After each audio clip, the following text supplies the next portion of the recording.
Hello everyone, magandang buhay po sa lahat. Welcome back po dito sa ating channel. I'm happy to share with you my knowledge in mathematics. So sit back and let us learn math in easiest way.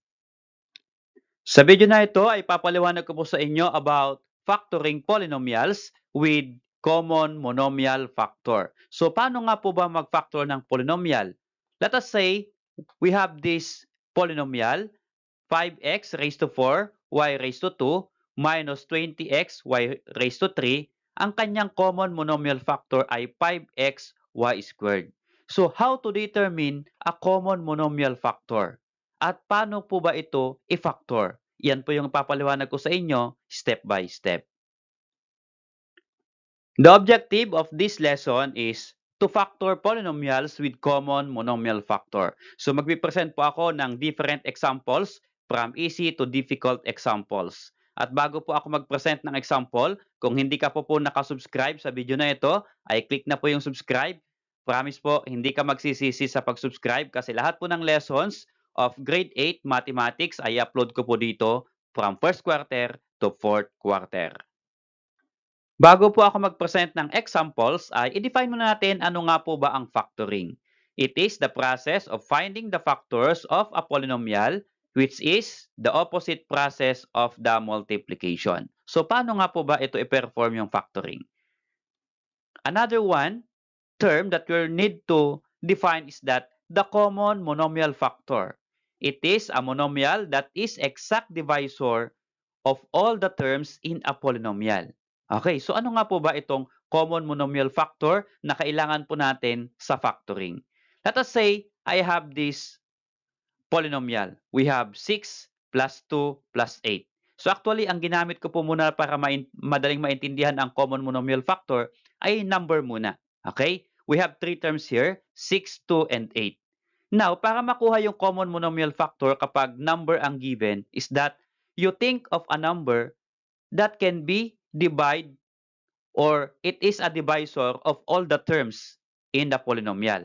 Okay? Kasi sabi po niya, ang common monomial factor ay monomial that is exact divisor of all the terms in a polynomial. So ano po yung number na pwedeng i-divide sa 6, pwedeng i-divide sa 2, at pwedeng i-divide sa 8? So ang pwede po dyan ay 2. Okay? So 6 can be divided by 2, 2 can be divided by 2, and 8 can be divided by 2. Okay, so yung 2 na ito po yung tinatawag nilang common monomial factor. So 2 is the common monomial factor of 6, 8, 6, 2, and 8. How about kung ang given naman po ay variables? Okay, we have x cubed plus x squared. So ito po ay binomial. Okay, there are two terms. Ngayon, ano po yung common monomial factor o ano yung monomial na pwedeng i-divide sa dalawang terms na ito? So ang pwede po dyan ay x squared.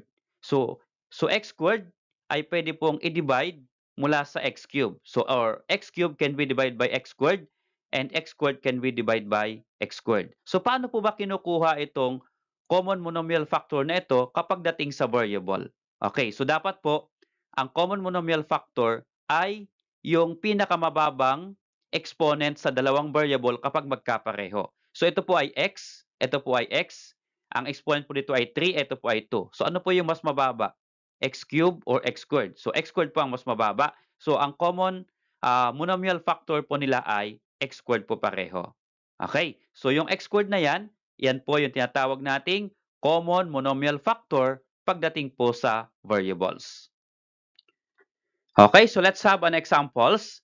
Write the given polynomial in factored form. Let's have this number 1 example. We have 2a plus 6b. Okay, so ito pong ating given na polynomial ay two terms, 2a plus 6b. First term is 2a, second term is 6b. Okay, so ipa-factor po natin at sa pagpa-factor po ng ganito ay kailangan po nating hanapin yung common monomial factor. Okay, so yung factor po o monomial na pwedeng i-divide sa 2a at pwedeng i-divide sa 6b. Ano po? Okay, so dapat yung pwedeng i-divide sa dalawang terms. So ganito po, ang una nating titignan ay ito pong numerical coefficient, ito pong 2 and 6. Okay, yan po muna ang una nating titignan. So ito po yung kunin natin ng common monomial factor. So ilagay ko po sa gilid, ito po, 2 and 6. Okay, again, numerical coefficient 2 and 6. So ano po yung common factor between 2 and 6? Okay? So ang common po dyan ay, ang factors po ng 2 can be 2 times 1 at sa 6 naman po ay 2 times 3 or pwede naman pong 1 times 6. Okay? So ano po yung common or the greatest common factor between 2 and 6? So actually, ang common po nila ay pareho pong 1 at meron pong parehong 2. So ang common po nila ay 2 and 1. Pero ang kukunin po natin ay greatest common factor. So ano po yung common factor nila? Yan po ay 2. So therefore, yung 2 po na ito, yung common sa first term and second term. O pwede pong i-divide sa first term, pwedeng i-divide sa second term. Okay, ayun po yung number. How about variable? So ang variable dito ay A, ang variable po dito ay B. So may pagkakapareho po ba ng variable? So wala po. So, ibig sabihin, ang common factor lang po nila ay yung number na 2. So, susolve ko po dito, CMN or common monomial factor is 2.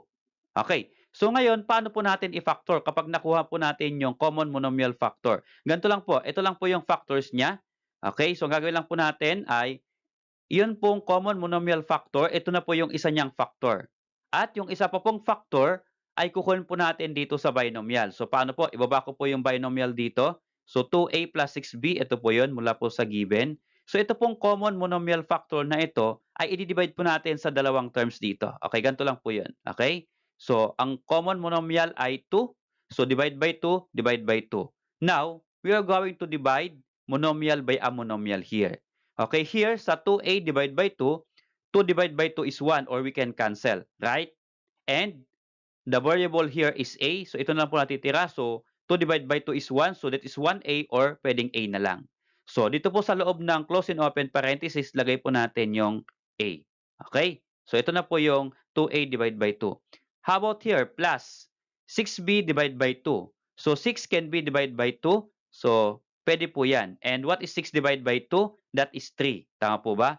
And then, ito pong b. So, magiging, lagay po natin dyan, yan po ay 3b. Tama po ba? Okay. So, plus ang operation here, kaya plus din ito. Kaya take note, kapag magpa-factor po tayo ng polynomial, okay, yung isang factor po niya ay monomial, at yung isang factor po niya ay binomial kapag binomial po yung given. Kapag itong given ay trinomial, dapat trinomial din po yung isa niyang factor dito. So what are the factors? So the factors are 2 and a plus 3b. Okay, lagi ko po sa baba. 2 and a plus 3b are the factors. Okay? So ganyan po kung paano i-perform yung factoring polynomials with common monomial factor. Okay, so let's have this number 2 example. We have 6c raised to 4 minus 12c. So yung given po natin na polynomial ay binomial, we have two terms here. Okay, so paano po natin ito ipa-factor? So again, kunin po natin yung common monomial factor between the two terms. So ang unahin po natin ay yung numerical coefficient again. Ang numerical coefficient sa first term ay 6. Guhitan ko po. And then, sa second term naman ay 12. Okay, so we have 6 and 12. So para makuha natin yung common monomial factor, okay, if hanapin po natin yung pwedeng or possible factors of the two numbers, 6 and 12. So what are the factors of 6 here? The factors can be 2 times 3. So 2 times 3 is 6 at pwede naman pong 6 times 1. So 6 times 1 is 6. Again, 2 times 3 is 6. So ito po yung kanyang factors. Another one, 12. So ano po yung mga factors na pwede sa 12? Can be 4 times 3. That is 12. What else? Pwede naman pong 6 times 2 or 2 times 6. That is equal to 12. At pwede naman pong 12 times 1 or 1 times 12. Okay. So these are the possible factors of 12. Now, the question is, we are going to determine the greatest common factor between 6 and 12. So actually, ang common factor po niya dito ay may 2 dito. Here is may 2 din. Okay? Meron po sa factor ng 6 ay 6. Pwede naman po ang factor ng 12 ay 6 din. At meron din naman pong 1 pareho pong factor. Ang tanong, which one is the greatest common factor? Ano po yung pinakamalaki? 2, 6, and 1. So ang pinakamalaki po dyan ay 6. So therefore, ang common factor po sa numerical coefficient ay 6. Okay. How about sa variable? Tingnan po natin yung variable. Ang ginamit sa first term ay c. sa second term ay c also. So therefore, may common factor po dun sa ating variable. So ilagay ko po sa baba. Okay, we have c raised to 4. Ito po sa first term. At sa second term naman po ay c. Now, kung ipa-factors po natin yung c raised to 4, di ba, hiwa-hiwalin lang po natin yan, tag-iisa. So, c raised to 4, there are 4c. So, c times c times c times c. That is equal to c raised to 4. So, ito po yung factors ng c. At ito pong c na isa sa baba, ito po yung sa second term, mag-isa lang pong c. So, wala na pong ibang factor po. So, c only. Okay? So, ano po yung common? Ano po yung meron sa first term at sa second term? Ang common po nila ay c. So, mula po dito sa common ng number at common ng variable, pagsasamahin po natin as the common monomial factor. Okay? So, 6, ito po. And then, C, ito po yan. Kaya pag pagsama po natin, 6C, yan po yung ating common monomial factor. Okay. So now, how are we going to factor? Nakuha na po natin yung factor na, or common monomial factor na 6C. Okay. Ganito lang po yon. So, yung isang factor na po niya ay 6C. Ito na po yung nakuha natin. At yung the other factor po niya ay mula po dito sa ating given. Okay, ibaba ko po dito yung ating given.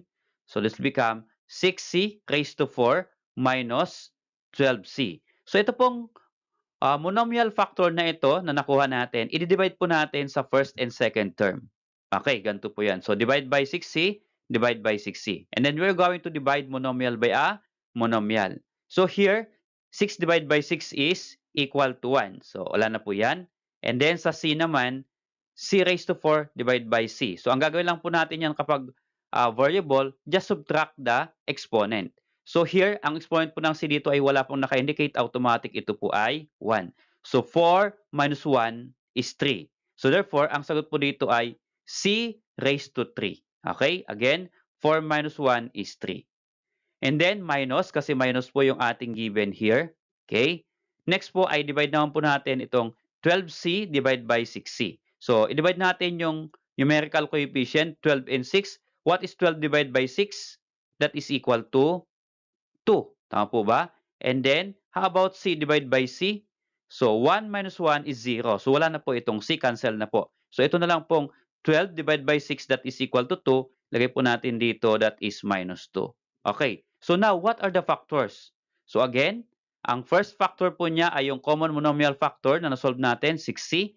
At sa result po ng division natin, that is the second factor. So, C raised to 3 minus 2. So, this become 6C and C cubed minus 2 are the factors of the given polynomial.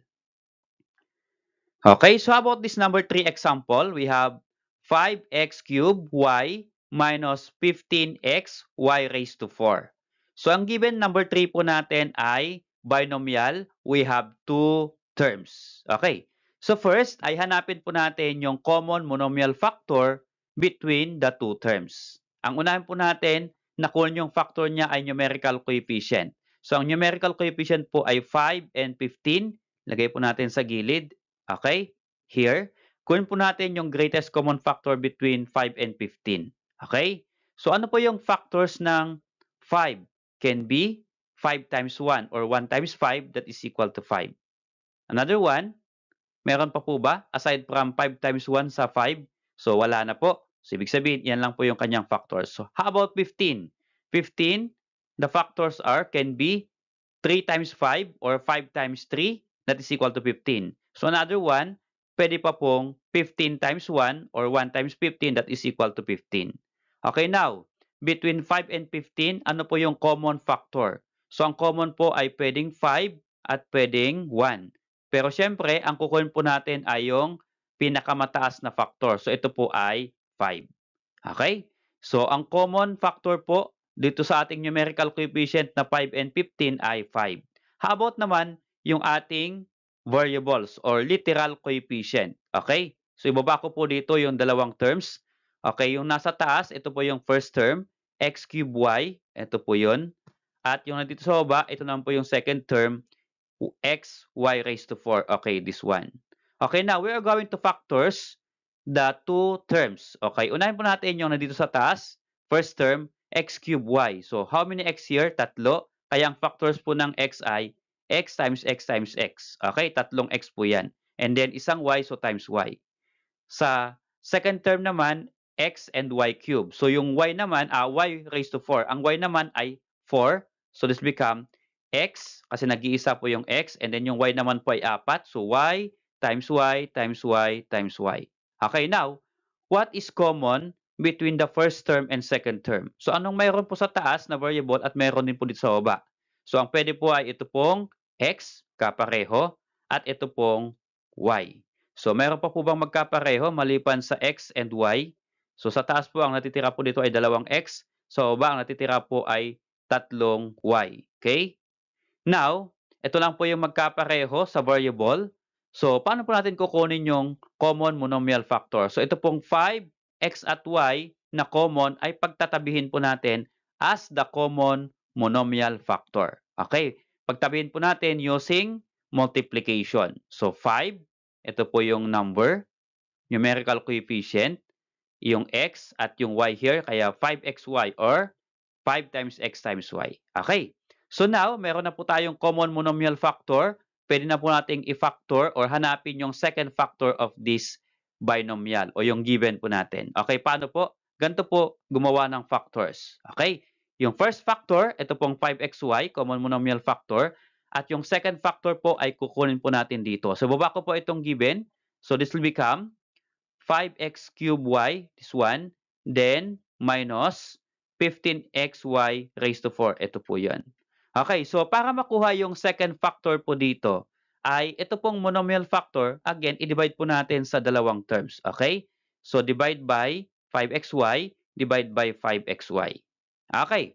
Now, we are going to perform monomial or division of monomial by a monomial. Okay, so here, we can divide 5 times 5, that is equal to 1. So, 1 po ito. Ibig sabihin, wala na po itong 5. Okay? Kasi yan po ay 1.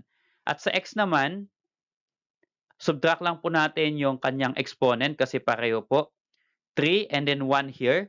So, what is 3 minus 1? That is equal to 2. So, x squared po ang matitira po dito.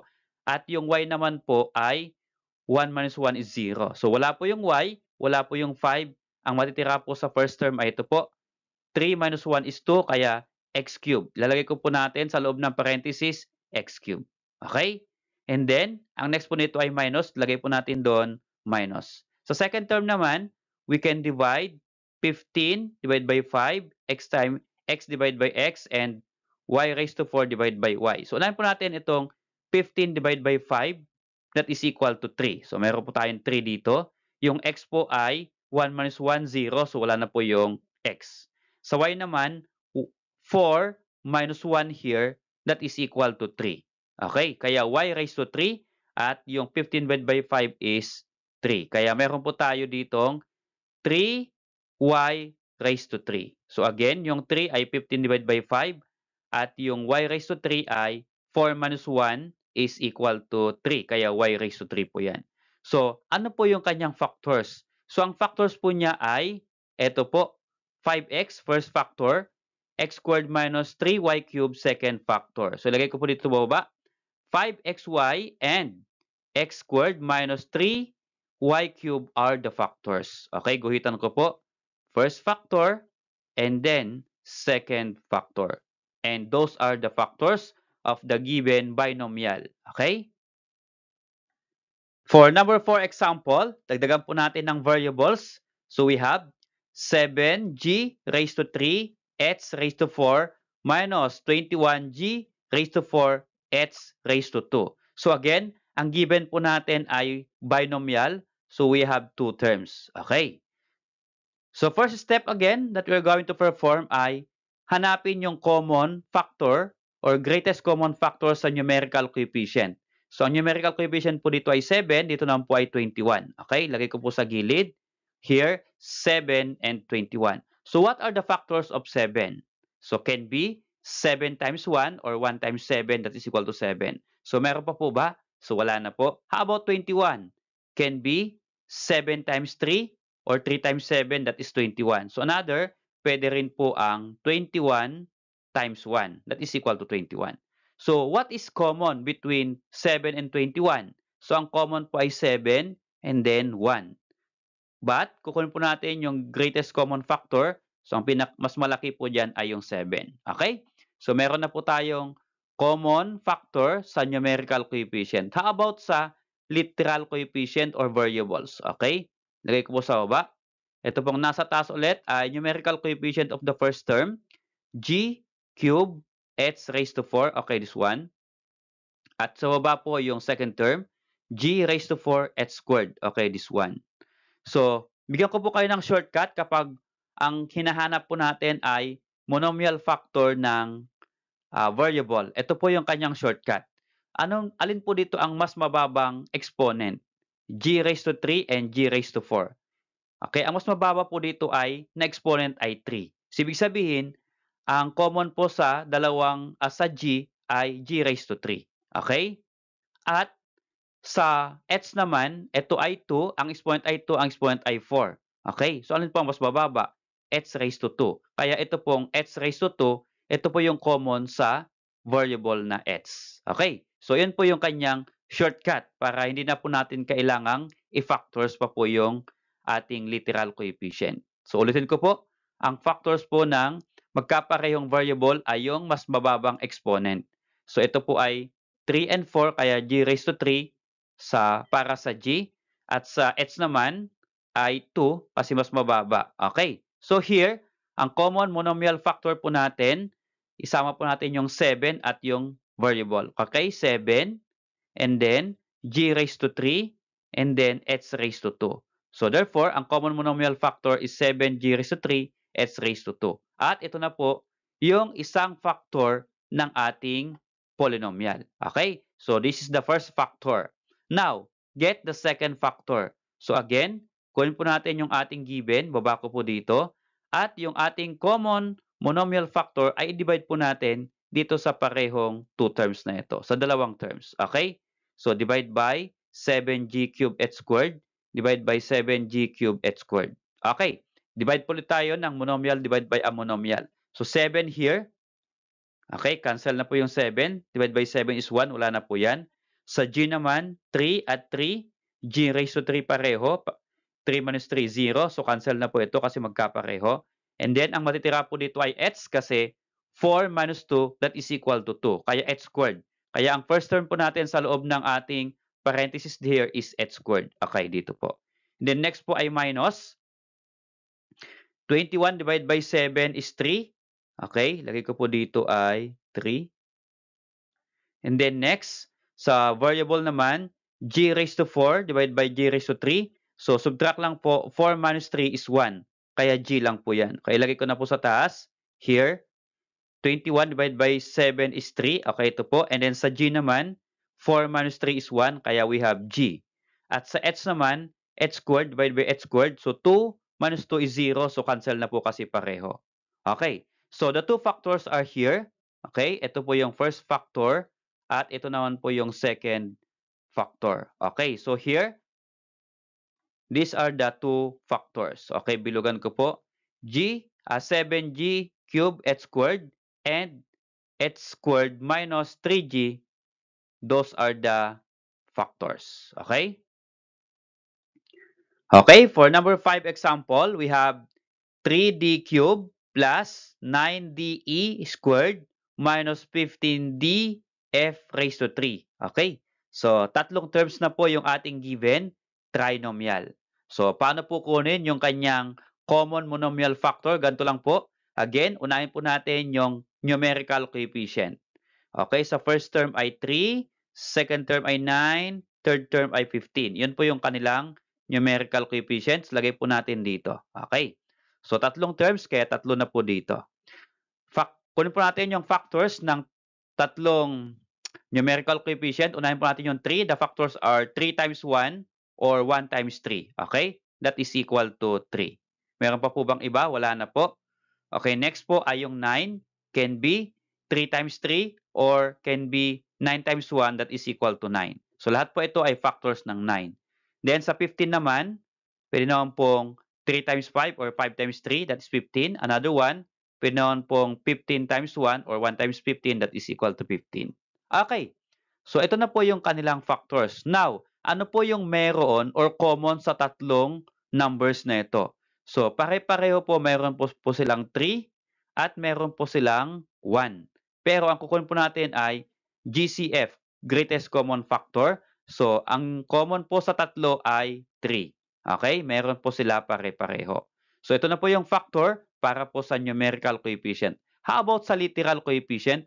Ibaba ko po dito. So again, tatlo na po sila. Okay, d cube, ito na po yung first term. DE squared, ito po, second term. At DF cube, third term. Okay, so again, shortcut po tayo. Hindi na po natin kailangang i-factor. So, ang magkakapareho o ang variable na pareho sa tatlong terms ay ito lang pong D. So, meron po silang D parehong tatlo. So, yung E, wala po sa una, sa pangatlo. F, sa pangatlo lang po. So, D lang po ang may pagkakapareho po silang tatlo. So, mula po sa exponent ng D, alin po yung pinakamababa? D cube, D, and D. So, 1 po. So, ibig sabihin, ang common po dito sa variable ay D only. Wala na pong iba. Okay. So, pagsamahin po natin itong 3 at D, yan po yung kanyang common monomial factor 3D. Okay po. So, i-factor na po natin itong ating example. So, what are the factors? Again, 3D. Ito pong nakuha natin yung common monomial factor. Ito na po yung kanyang first factor. So, yung given po natin ay trinomial. Dapat trinomial po yung second factor po natin dito. Okay, baba ko po itong given. At, again, i-divide po natin itong common monomial factor sa lahat po ng terms po dito sa ating given. Okay. So, we have now 3 terms. Kaya, i-divide po natin yung 3D 3 times here. Okay, unahin po natin yung first term. 3 divided by 3, cancel. Wala na po yan. At sa D naman po ay 3, subtract exponent, 3 minus 1 is 2. Kaya D squared, ito po yung ating first term. So, D squared. And then next po ay plus. So, 9 divided by 3, pwede pong i-divide. 9 divided by 3 is 3. Okay? And then, yung D po ay 1 minus 1 is 0. So, pareho po sila. Cancel na po yan. And then, yung E, wala pong E sa baba. So, ito po, just copy lang po ito. So, 9 divided by 3 is 3. And then, yung E is squared. Kaya, 3E squared. Okay po ba? And then, we have minus here. Sa third term naman po ay 15 divided by 3. So, pwede po. 15 divided by 3 is 5. And then, yung D, again, cancel po natin yung D. At wala na pong partner yung F cube sa baba. So, ito na po. Just copy here. So, 15 divided by 3 is 5. And then, yung F cube. Kaya, minus 5F cube. Okay, so we have 1, 2, 3 terms. Ito na po yung ating second factor. So, again, ang first factor po natin ay 3D. At yung second factor po natin ay D squared plus 3E squared minus 5F cube. Okay, lagay ko po sa baba. Okay, those are the factors. Okay? Okay, so I'm going to present the last example. We have 2x cubed plus 12x squared minus 4x. Okay, so isang variable pero 3 terms po sila. Pero ang unahin po natin na hanapin yung factor ay yung numerical coefficient 2, 12, and 4. Okay, lagay ko po dito sa gilid. 2, 12, and 4. So ano po yung factors ng 2? So una, 2 is 2 times 1, wala na pong iba. Yung 12 naman can be 2 times 6 is 12. At pwede naman pong, ano pa po yung iba? 4 times 3 or 3 times 4 is 12. Ano pa po? Can be 12 times 1. Okay, and then 4, pwede pong 2 times 2 or pwede pong 4 times 1 that is equal to 4. So ano po yung meron sa tatlong numerical coefficient? So meron po silang 2 pareho, meron pong 1 pareho. Pero syempre, ang kukunin po natin ay yung greatest common factor, kaya yan po ay 2. Okay? How about sa literal coefficient? So, x cubed, x squared, and x. So, ibaba ko po dito, tatlo po sila ulit.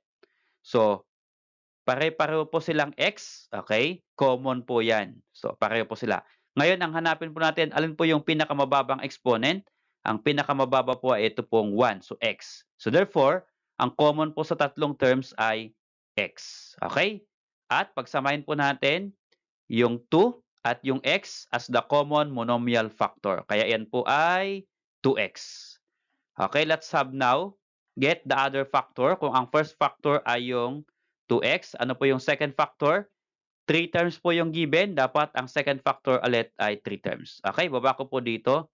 So this become 2x cubed plus 12x squared minus 4x. I-divide po natin itong common monomial factor na 2x. So here, divide by 2x, divide by 2x, divide by 2x. Okay? So 2 divided by 2 is 1. Cancel na po yan.